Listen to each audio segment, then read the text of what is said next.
नमस्कार, स्वागत छ। हामी अहिले किनफिटको वेबसाइटको क्रिया पृष्ठमा छौँ। अब भने हामी यस साइटलाई अद्यावधि कसरी गर्ने भन्ने कुराहरू लगायतका कुराहरू सिक्नेछौँ। त्यसका लागि सबैभन्दा पहिला हामीले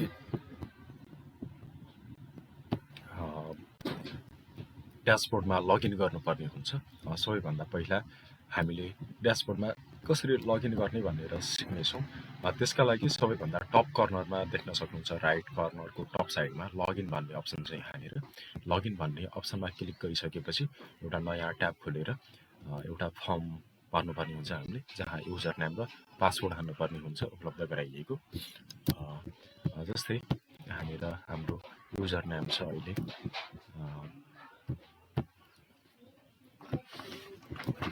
किनफिट, त्यसै गरिकन पासपोर्ट रहेको छ। हामीले यसरी युजर नेम र पासपोर्ट हालिसकेपछि लगइनमा क्लिक गर्यो भने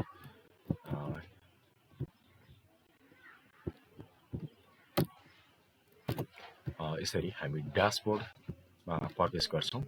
ड्यासबोर्डमा प्रवेश गरिसकेपछि हामी सबैभन्दा पहिला हु वी आर भित्र रहेको इन्ट्रोडक्सन भन्ने अप्सनलाई यसलाई कसरी परिवर्तन गर्ने, यसलाई कसरी अपडेट गर्ने भन्ने कुरा सिक्नेछौँ।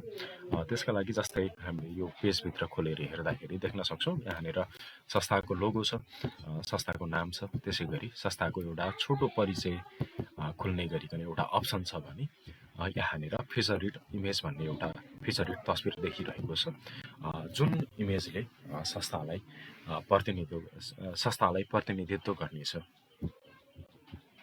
त्योभन्दा तलपट्टि देख्न सक्छौँ संस्थाको बारेमा एबाउट अर्गनाइजेसन, त्यो अप्सन रहेको छ।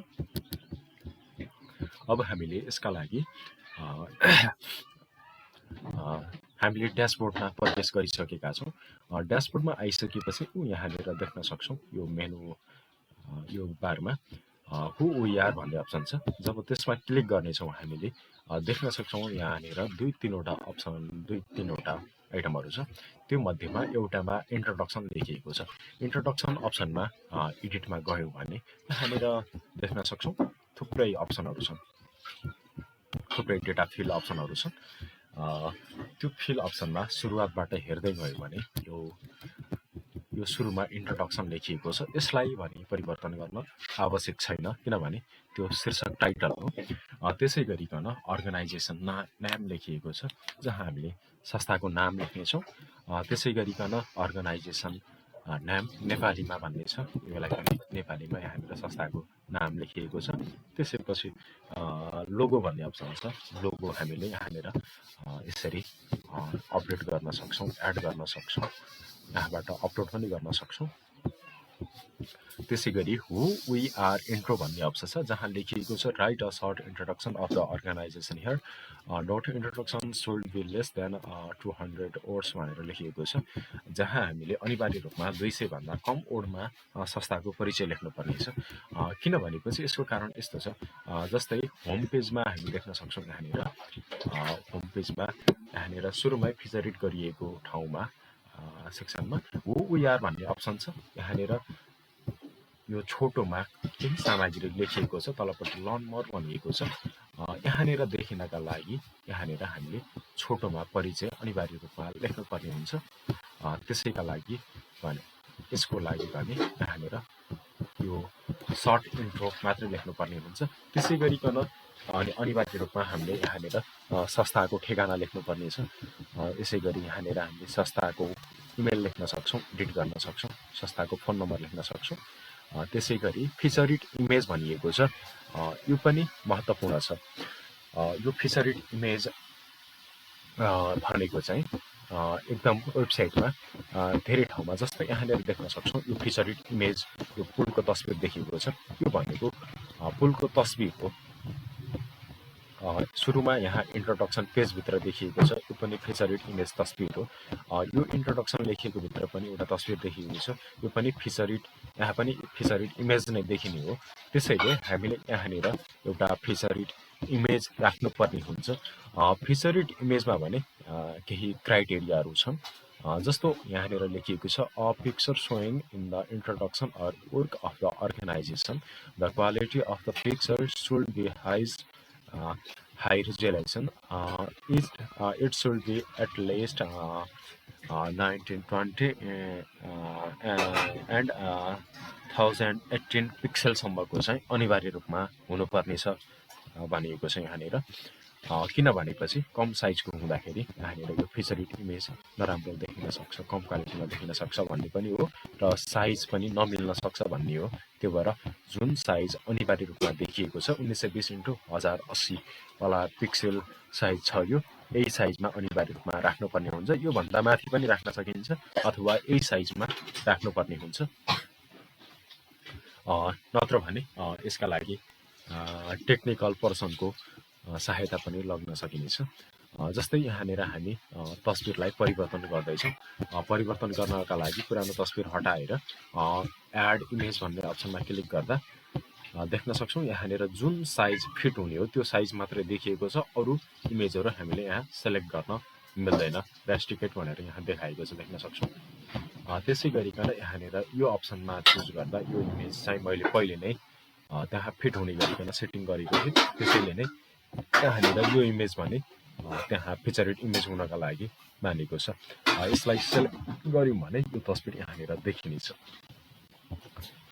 यही इमेज गएर पछि सम्पूर्ण ठाउँमा फिचरिड इमेज देखिन पर्ने ठाउँमा देखिनेछ। यहाँनिर इन्ट्रोडक्सन भन्ने अप्सन छ। इन्ट्रोडक्सन भन्ने अप्सनमा यो एडिटर प्रयोग गरेर यहाँ एउटा एडिटर दिएको छ। यही एडिटर प्रयोग गरेर संस्थाको बारेमा सम्पूर्ण परिचय खुल्ने गरिकन यहाँनिर लेख्नुपर्ने छ। जस्तै हामीले यहाँनिर विभिन्न डिजाइनहरू पनि दिन सक्छौँ, हेडिङहरू राख्न सक्छौँ, यसरी लगायत इटालियन गर्न सक्छौँ। यहाँ बुलेट लिस्ट आइटम पनि बनाउन सक्छौँ। यसरी यहाँनिर यसरी ब्ल्याक पनि लगाउन सक्छौँ, ट्याक्स लाइनहरू पनि मिलाउन सक्छौँ यसरी, र कुनै शब्दलाई लिङ्क दिन पनि सक्छौँ हामी यसरी लिङ्क दिनका लागि। जस्तै केही लिङ्क दिँदैछौँ भने लिङ्क कपी गरेर हामी यहाँ आएर यहाँ लिङ्क अप्सनमा सम्बन्धित वर्डलाई सेलेक्ट गरेर यहाँनिर लिङ्कमा क्लिक गरिसकेपछि यो बक्स खुल्छ।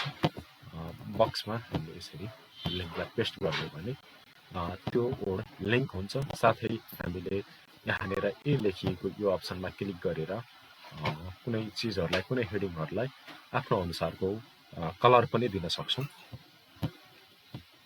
त्यति गरिसकेपछि हामीले यहाँभित्र इमेज पनि एड गर्न सक्छौँ।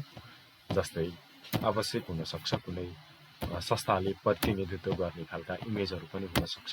त्यस्तो खालको कुनै यहाँभित्र राख्नुपर्ने अवस्था छ भने यहाँनिर एड मिडिया भन्ने अप्सन छ, त्यसमा क्लिक गऱ्यौँ भने हामी लाइब्रेरीमा प्रवेश गर्छौँ। लाइब्रेरीमा प्रवेश गरिसकेपछि यहाँनिर आफूलाई आवश्यक इमेज सेलेक्ट गरेर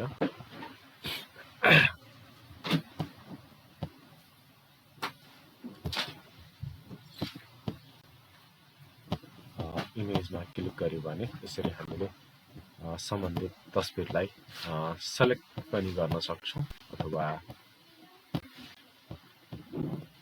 यसरी सेलेक्ट गर्न सक्छौँ। सेलेक्ट गरिसकेपछि यहाँनिर फुल साइज भन्ने अप्सन सेलेक्ट गर्नुपर्ने हुन्छ। यहाँ अन्तिममा देखिएको छ इन्सर्ट इन्टु पोस्ट भन्ने अप्सनमा सेलेक्ट गरेपछि इमेज आइटम पनि देखिन्छ।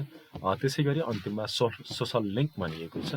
सोसल लिङ्क भनेको चाहिँ संस्थाका सोसल मिडिया ह्यान्डलहरूको लिङ्कहरू हामीले यहाँनिर फेसबुक, युट्युब र ट्विटरको लिङ्क राख्ने अप्सन दिएको छ। त्यहाँनिर कपी गरेर पेस्ट गर्नुपर्ने हुन्छ लिङ्कलाई। यसरी एडिटमा क्लिक गरेर यहाँनिर युआरएल भन्ने अप्सन देखिएको छ सिरानमा, त्यसलाई हटाएर यसरी नयाँ हामीले अपडेट लिङ्कलाई एड गर्न सक्छौँ। सम्पूर्ण डिटेलहरू यसरी एड गरिसकेपछि हामीले यहाँ यो अप्सन भने टिक अनिवार्य भइरहनु पर्नेछ। यति गरिसकेपछि अपडेट अप्सनमा अपडेट गरिदियो भने हामीले परिवर्तन गरेको जानकारीहरू यहाँनिर अपडेट हुनेछ। जस्तै हामीले भर्खर अपडेट गरेको जानकारीहरू परिवर्तन भइ नभएको देख्न सक्छौँ। यहाँनिर संस्थाको छोटो परिचय, फेसरिड इमेज परिवर्तन गरेका थियौँ, साथै यो पनि परिवर्तन भएको छ। तल लेखिएको कुराहरू यहाँ यसरी देखिएको छ। साथै फिचरिड इमेजमा भएका जानकारीहरू परिवर्तन गरिसकेपछि होम पेजमा भएको यो यार अप्सनमा र यहाँनिर फिचरिड इमेज पनि परिवर्तन हुनेछ। त्यसै गरी जति पनि ठेगाना इन्फर्मेसनको फिल्डहरू छ ती सबै ठाउँ ठेगाना इन्फर्मेसनहरू परिवर्तन हुनेछ। यदि हामीले त्यहाँबाट लोगोहरू पनि परिवर्तन गरिदियौँ भने लोगोहरू पनि परिवर्तन हुनेछ र संस्थाको नाम पनि परिवर्तन हुनेछ। यति गरेपछि यो इन्ट्रोडक्सन भन्ने अप्सन हामीले प्रयोग गर्न सक्नेछौँ। धन्यवाद।